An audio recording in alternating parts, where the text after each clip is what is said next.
Report from John Solomon.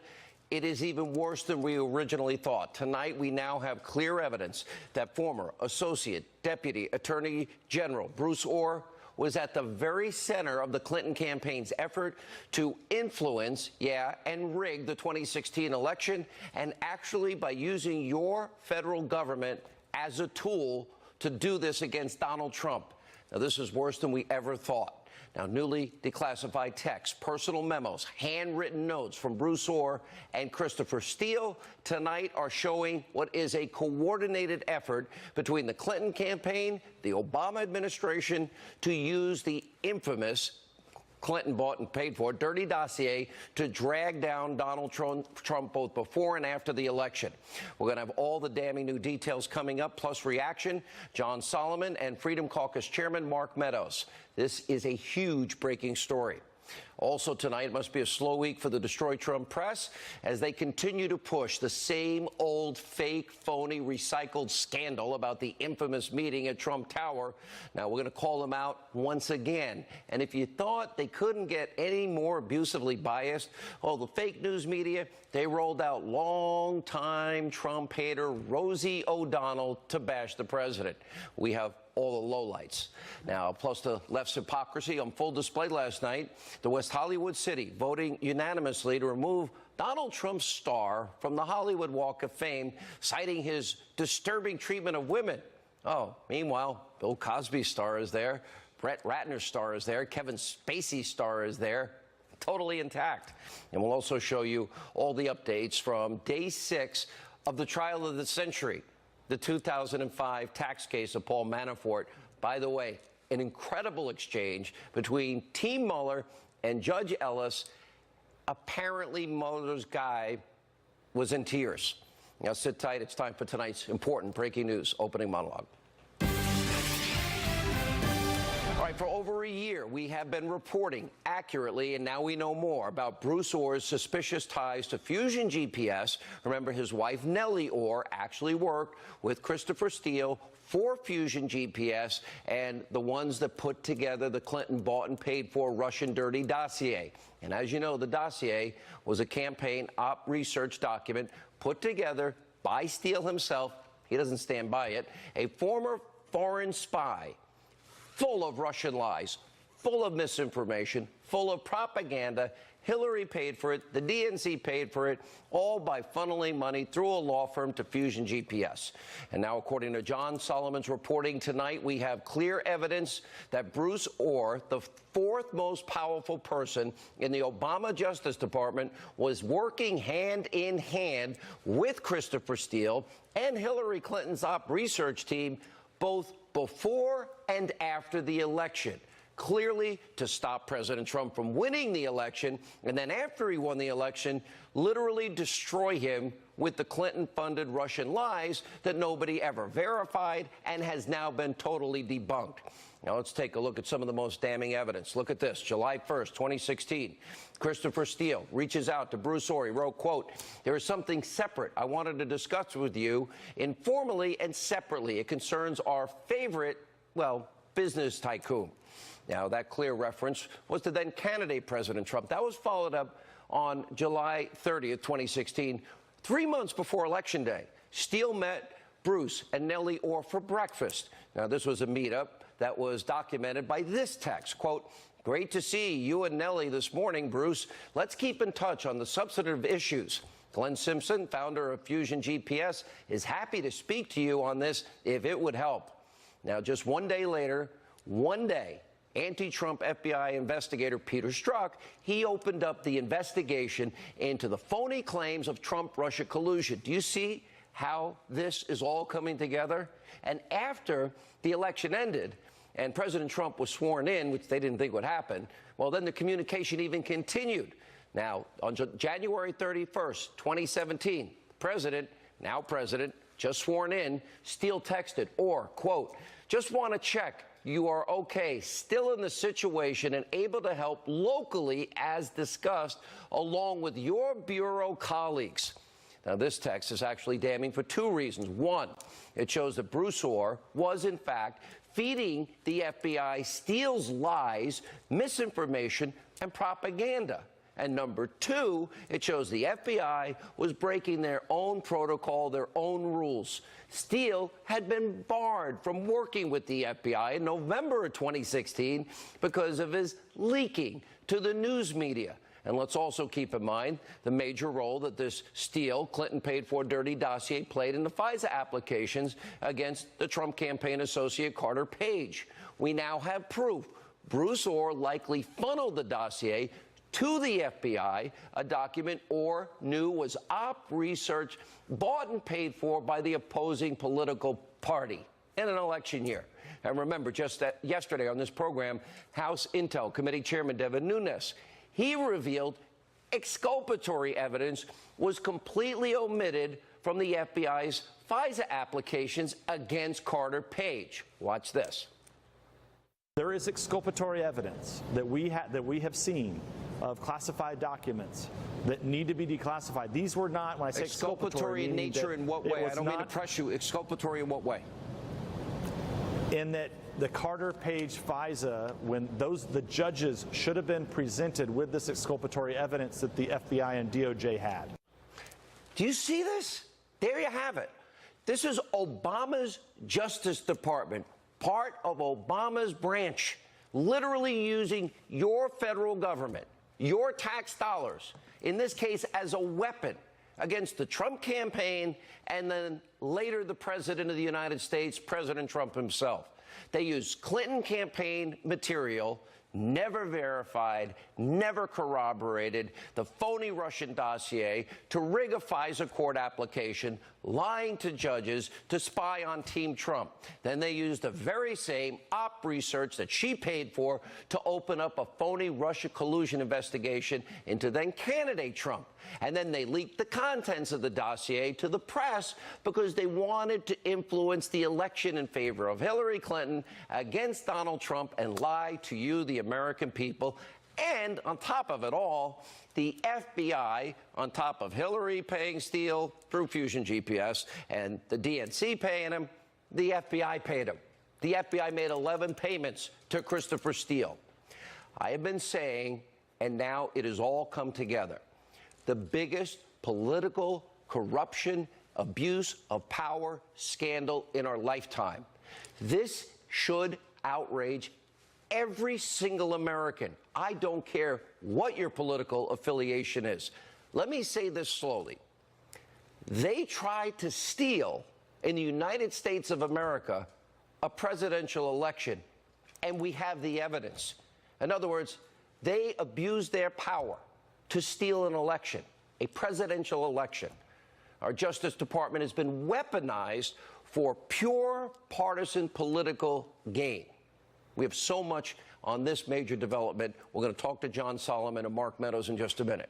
But in other news, just the latest example of why so many Americans can't trust the media. They've been missing in action on that scandal.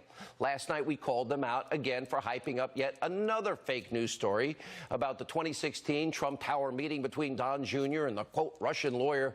Oh, they met before with Fusion GPS and after with Fusion GPS. Anyway, they claimed the president finally admitted to collusion. That's what you have now been hearing for days and days and days. They said there was stunning new evidence that the Trump Tower meeting was political. Okay, it ended up being about adoption. None of this is new. Zero. None of this is stunning. None of this is collusion. We've known for more than a year that Donald Trump Jr. took the meeting, because like everybody else, like Adam Schiff and Hillary Clinton, everybody wants, op research on their political opponents. That didn't stop the media, even though we've known it for well over a year and the president said it, from recycling a fake scandal 2 days in a row, frankly, all weekend. Take a look. President Trump has made an about-face in that much-discussed meeting between his son, Don Jr., and a Russian lawyer at Trump Tower back in June 2016. The president now admitting it was all about getting information on Hillary Clinton. He is now bluntly acknowledging that a Trump Tower meeting central to the investigation was, in fact, about getting dirt on Hillary Clinton from the Russians. where all of a sudden now the president is confirming bluntly what it was all about. He says there was no violation of the law, but he's admitting finally what it was all about. I think we've actually entered now a very different realm because we're no longer speculating. Now we actually have people essentially admitting what happened. President. The people, yeah, the people being in this case the President of the United States in word on Twitter admitting what happened. All of this phony, fake, feigned moral outrage over a non-story that the president had talked about, we've reported, they all reported over a year ago. That's why we call them the Destroy Trump press. That's why the American people don't trust you people in the media.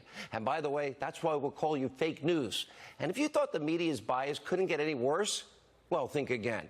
In order to bash President Trump, there you got fake news CNN, conspiracy TV, MSNBC, rolling out the longest-known sufferer of Trump derangement syndrome ever. There she is, Rosie O'Donnell. Last night, literally standing in front of the White House, leading a sing-along protest against her arch nemesis. And naturally, the media was more than happy to give her a platform so she could spew all of her hatred on national TV. Shocking. Take a look.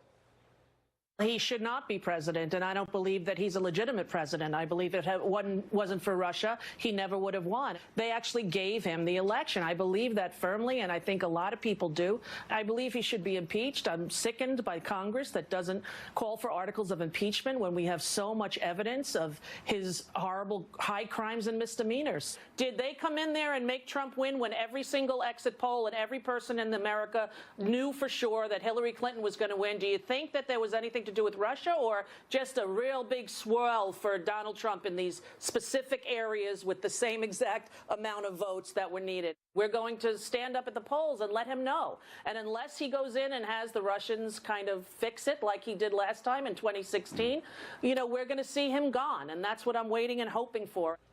Now, Rosie's hatred for the president is widespread among all her friends in Hollywood, all the elite. Last night, the West Hollywood City Council, they voted unanimously. They're removing Donald Trump's star. Oh, how devastating. From the Hollywood Hall of Walk of Fame, in part because of Trump's, quote, disturbing treatment of women. Okay, the move is non-binding, however, because the West Hollywood City Council has no authority over the walk.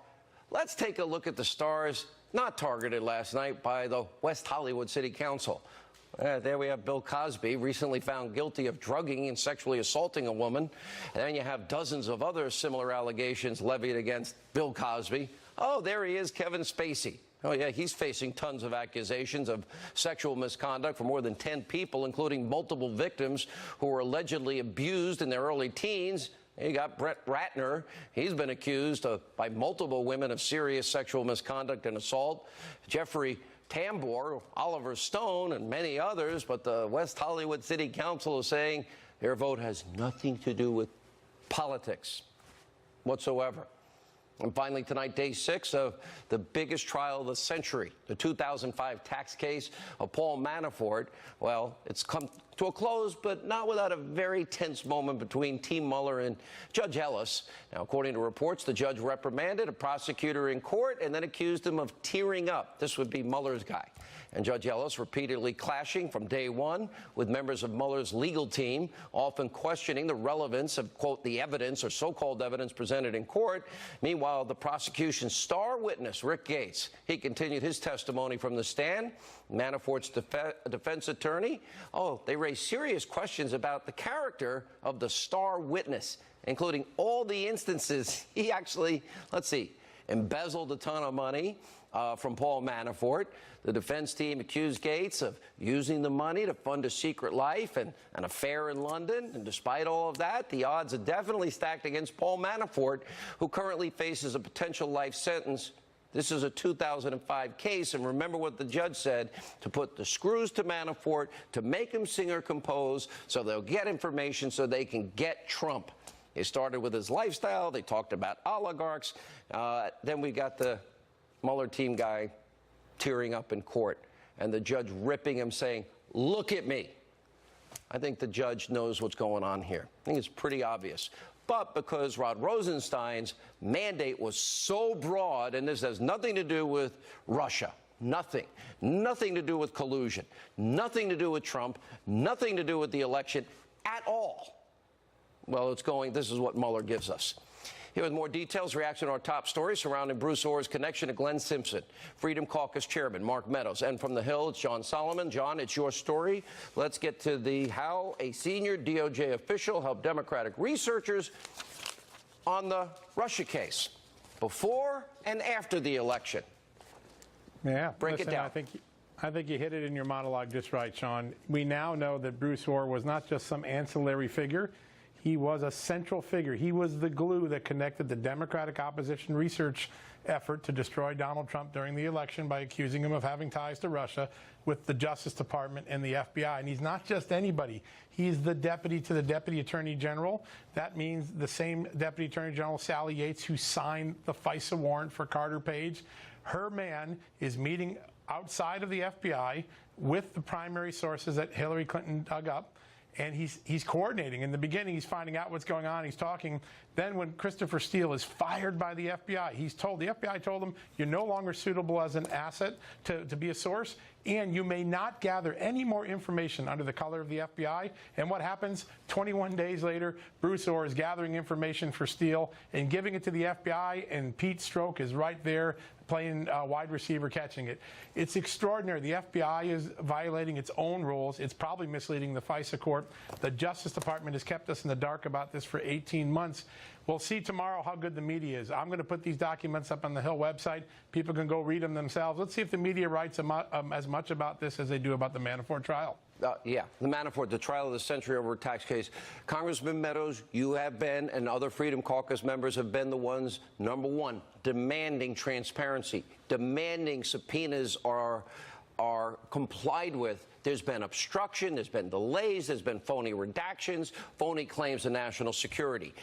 As we now learn tonight from this reporting of John Solomon, this is deeper, this is more corrupt, there is a bigger abuse of power, and obviously the government tried their best, the highest levels of the FBI and DOJ, to defeat and then undermine a president of the United States. Tell me if that's wrong. Well, it's not wrong in what we're seeing tonight. John's done some great reporting, and obviously, Sean, you have been on this from day one. But what we're seeing tonight is Bruce Orr, who was with the Department of Justice, actually was working as a go-between between them and the FBI. Now, what we're also seeing is we're not talking about 1 or 2 or 3 contacts. There was over 60 different contacts made between Bruce Orr and Christopher Steele trying to get dirt and actually sell dirt on this president. And we also have text messages now that confirm that Peter Strzok actually worked with Bruce Orr. So it's amazing that it's taken so long for this to come out. Okay, so now we got Comey, then you got the number 2 guy at the FBI, now you got Bruce Orr, number 4 at Justice, then we got all the Strzok and Page, then we got everything else in between. How come nothing ever happens to these people? And we're back to we've got Adam Schiff on a tape, literally colluding with a Russian, thinking he's got naked pictures of Donald Trump. Is that a conspiracy? Is that collusion? Is that worse what they're claiming about Trump?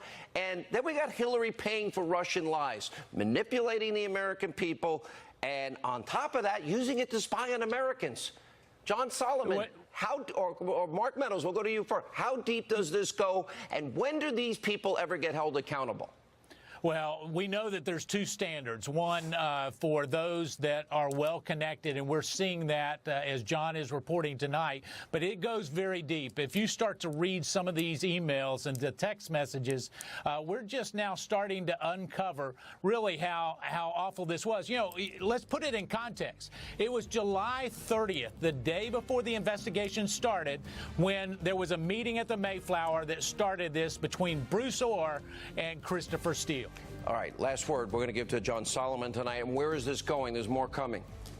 The conspiracy that we're going to all be looking at in a month from now will be the one inside the Justice Department to defraud the FISC court, the FISA court. I believe that's where this goes. Explain that in a little more detail. I think for sure the FBI was intentionally keeping this information, this contact between Orr as a go-between, the flaws in the case, the stuff Devin Nunes told you last night. They were omitting exculpatory information and hiding their back channel to the Clinton campaign, and that is going to be a real problem for the FBI when this is all done. Without a doubt. Agree. You agree? All right. We're going to follow this again.